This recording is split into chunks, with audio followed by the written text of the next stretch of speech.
Nafikiri uongozi wa klabu wa Young Africans umetoa barua yenye maelezo ya kulaani vikali vitendo ambavyo vilifanywa na baadhi ya mashabiki wa klabu ya Simba kwenye mechi ya fainali ya pili ya marudiano ya CAF Confederation Cup dhidi ya RS Berkane.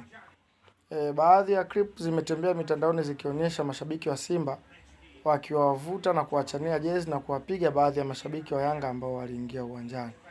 Lakini yote kwa yote mimi sijapenda pia ni masuala ya udhalilishaji. Lakini haya masuala nafikiri yanasababishwa na sisi wenyewe.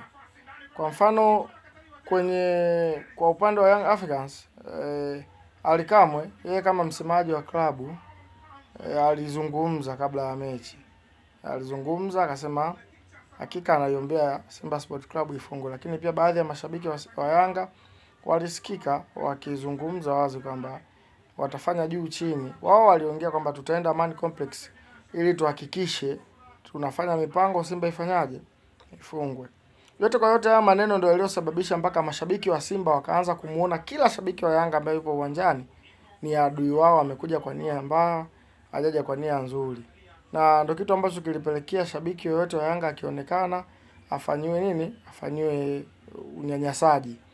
Lakini kitu kingine, mashabiki wa Yanga kwenye ile mechi ya Simba ni fainali ambayo inawahusu Simba, of course ukatazwi kwenda wewe kama shabiki wa Yanga, lakini kwa namna mpira wetu ulivyo ukutakiwa kwenda na jezi ya Yanga. Umeona?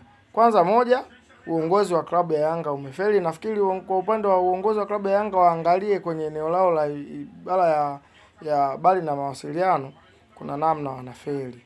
Lakini kitu kingine, wajaribu kuzungumza na mashabiki wao kwamba kwenye mechi ambazo wanaenda, kwa mfano mechi za Simba sasa hivi